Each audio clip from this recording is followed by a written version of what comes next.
Hello बच्चों, स्वागत है हमारे यूट्यूब चैनल फिजिक्स विद के उत्तम में। और आज हम लोग 11th क्लास की फिजिक्स में कार्य शक्ति एवं ऊर्जा जो चैप्टर चल रहा है उसका आज हम लोग लेक्चर नंबर 3 पढ़ने जा रहे हैं।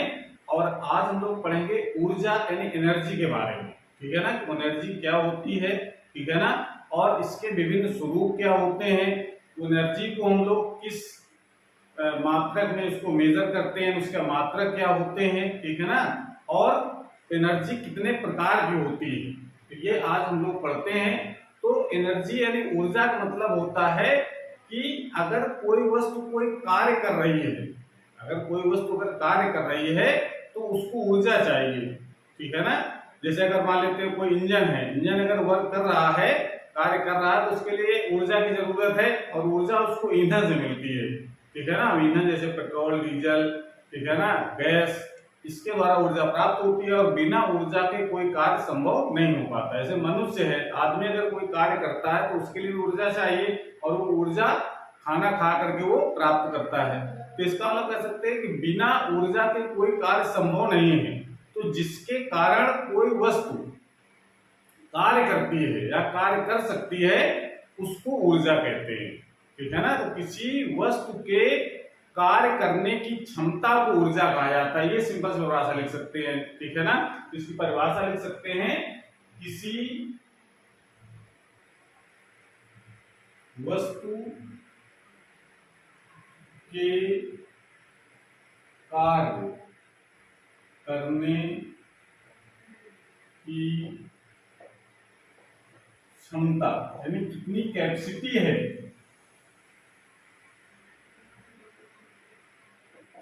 कार्य करने की क्षमता को ऊर्जा कहते हैं।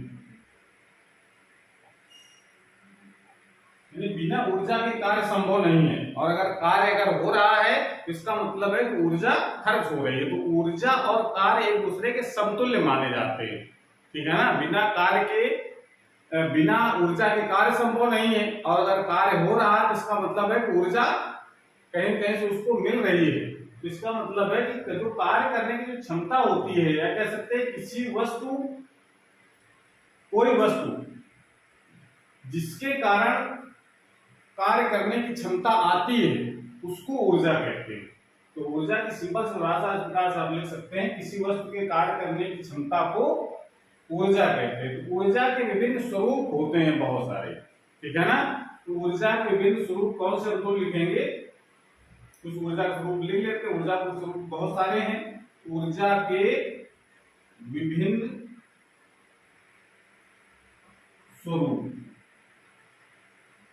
स्वरूप कौन से हैं, जैसे आप लिख सकते हैं यांत्रिक ऊर्जा, जिसको हम मैकेनिकल एनर्जी कहते हैं, यांत्रिक ऊर्जा। ठीक है ना, विद्युत ऊर्जा,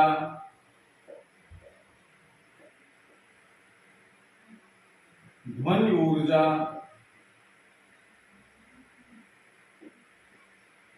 चुंबकीय ऊर्जा,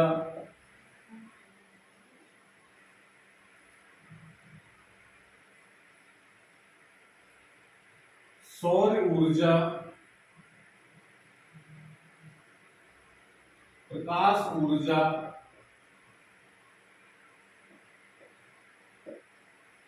नाभिकीय ऊर्जा,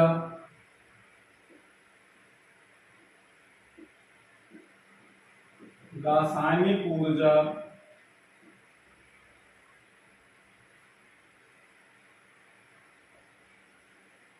आदि।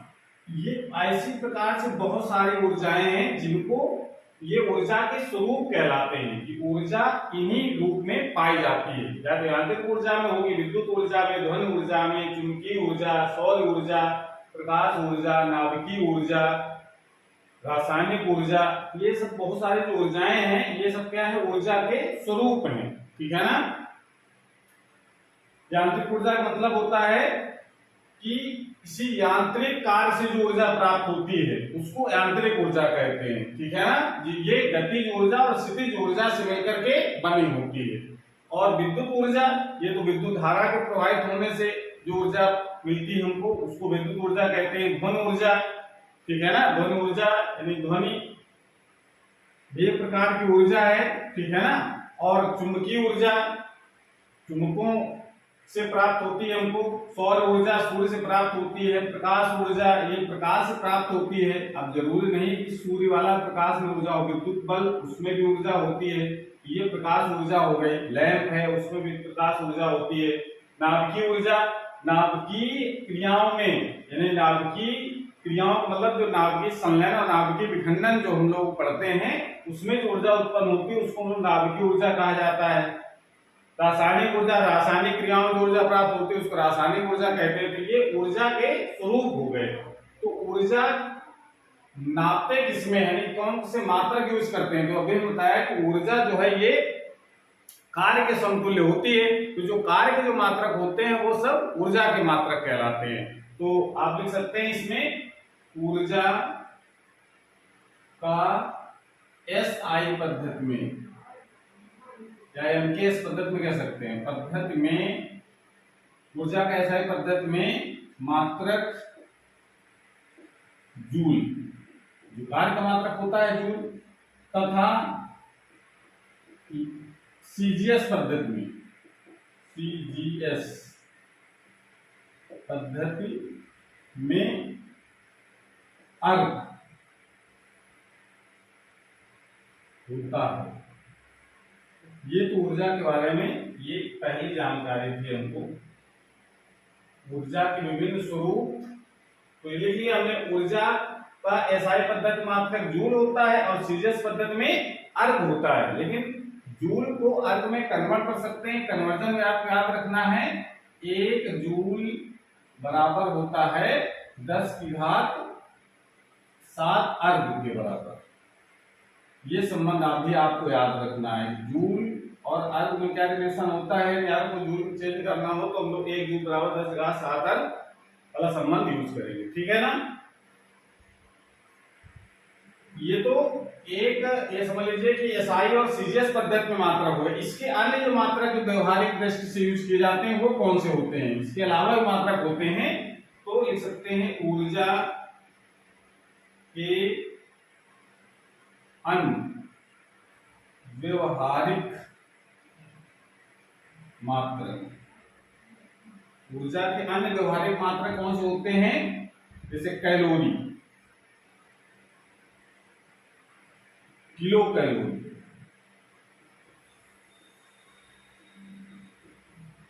ठीक है ना। और हम लोग लिख सकते हैं इलेक्ट्रॉन वोल्ट, इलेक्ट्रॉन वोल्ट, इसको शॉर्टकट में हम लोग कहा जाता है ईवी पढ़ते हैं, इलेक्ट्रॉन वोल्ट। और किलोवाट घंटा, किलोवाट घंटा, इसको KWH, किलोवाट आवर, किलोवाट घंटा होते हैं। ये मात्रक व्यवहारिक दृष्टि से और यूज किए जाते हैं। ऊर्जा के अन्य व्यवहारिक मात्रक calorie, kilo calorie, electron volt या किलोवाट घंटा होते हैं। तो अब जरा ये अन्य मात्रक हो गए, तो इसका जरा एसआई मात्रक से क्या रिलेशन है, जूल के साथ क्या संबंध होता है, क्योंकि न्यूमेरिकल में इन चीजों की जरूरत पड़ती है, ठीक है ना। जैसे कैलोरी है ये ईश्वर ऊष्मीय ऊर्जा के लिए ज्यादा यूज किया जाता है, ठीक है ना। जैसे इसमें हम लोगों ने लिख रहे थे ऊष्मीय ऊर्जा, इसमें ऊष्मीय ऊर्जा लिख सकते हैं यहाँ पर, ऊर्जा का एक दूसरा नाम और ऊष्मीय ऊर्जा। तो ये ऊष्मीय ऊर्जा जो है ये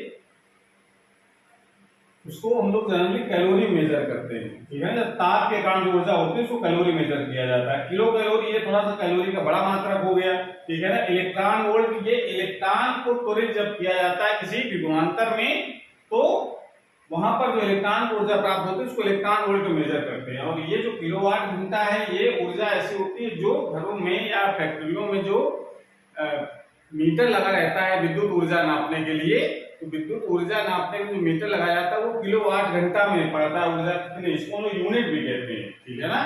तो ये घरों में या फैक्ट्रियों में जहां विद्युत ऊर्जा खर्च हो रही है उसको कितनी ऊर्जा खर्च हो रही है उसको मेजर करते हैं हम लोग किलोवाट घंटा में। जो मीटर लगा रहता है वो किलोवाट घंटा में रीडिंग पड़ता है, उसको लोग यूनिट कहते हैं। किलोवाट घंटा का दूसरा नाम क्या होता है, यूनिट, ठीक है। इसको नोट कर लीजिए। उसके बाद फिर रिलेशन हम लोग पढ़ते हैं कि एक कैलोरी में कितने जूल होते हैं, या एक किलो कैलोरी में कितने जूल होते हैं, एक इलेक्ट्रॉन वोल्ट में कितने जूल होते हैं, एक किलोवाट घंटा में कितने जूल होते हैं। इसको कन्वर्जन भी हमको याद होना चाहिए। इसको नोट कर लीजिए, नोट कर लिया। अब जरा इसको कन्वर्जन में हमको पता होना चाहिए। एक कैलोरी में, एक कैलोरी बराबर होता है 4.18 जूल, या उसको हम लोग 4.2 जूल भी लिख लेते हैं, ठीक है ना। अप्रोक्सीमेट वैल्यू 4.2 जूल भी होती है। या 1 किलो कैलोरी बराबर, 1 किलो कैलोरी, 1 किलो कैलोरी बराबर होता है 10 की घात 3 कैलोरी, और इसको जूल में कन्वर्ट करेंगे तो 4.18 इंटू 10⁻³ जूल देख सकते हैं। एक इलेक्ट्रॉन वोल्ट, एक इलेक्ट्रॉन वोल्ट बराबर होता है, जिसको हम लोग शॉर्टकट में ईवी पढ़ते हैं, इलेक्ट्रॉन वोल्ट। ये वैल्यू होती है 1.6 इंटू 10⁻⁻19 जूल के बराबर। और 1 किलोवाट घंटा, 1 किलोवाट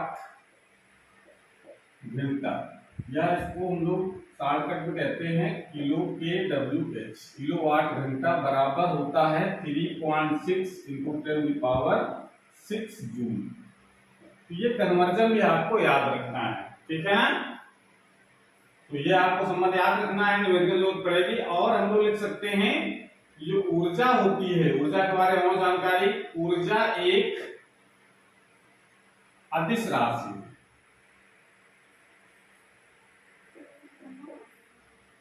अदिश राशि है, ठीक है। जैसे कार्य, चूंकि हमने बताया भी कार्य और ऊर्जा दोनों कैसी राशियां हैं, एक दूसरे के समतुल्य। और अगर कार्य अदिश राशि है तो ऊर्जा भी अदिश राशि हो जाएगी। और इसका विमेय सूत्र क्या हो जाएगा, जो कार्य का विमेय सूत्र होता है, ऊर्जा का विमेय सूत्र, विमेय सूत्र ml² होता है, ठीक है। अब दूसरी बात, इसमें एक चीज और महत्वपूर्ण है। ऊर्जा के विभिन्न स्वरूप हम लोगों ने देखे। ऊष्मीय ऊर्जा भी होती है, यांत्रिक ऊर्जा भी होती है, रासायनिक ऊर्जा होती है, नाभिकीय ऊर्जा होती है। इन सब ऊर्जाओं को दो प्रकार की ऊर्जाओं में डिवाइड किया गया है। तो मुख्यतः ऊर्जा को दो प्रकार की ऊर्जा में विभाजित करते हैं, यानी लिख सकते हैं मुख्यतः ऊर्जा दो प्रकार की होती है। कौन कौन से दो प्रकार हैं? नंबर 1 गतिज ऊर्जा, जिसको हम इंग्लिश कहते हैं काइनेटिक एनर्जी, काइनेटिक एनर्जी। और दूसरा होता है स्थितिज ऊर्जा, स्थितिज ऊर्जा इंग्लिश कहते हैं इसको पोटेंशियल, पोटेंशियल एनर्जी। ये दो प्रकार की ऊर्जाएं होती हैं, ठीक है ना। जब दो प्रकार की ऊर्जाओं डिवाइड किया गया है, गतिज ऊर्जा और स्थितिज ऊर्जा।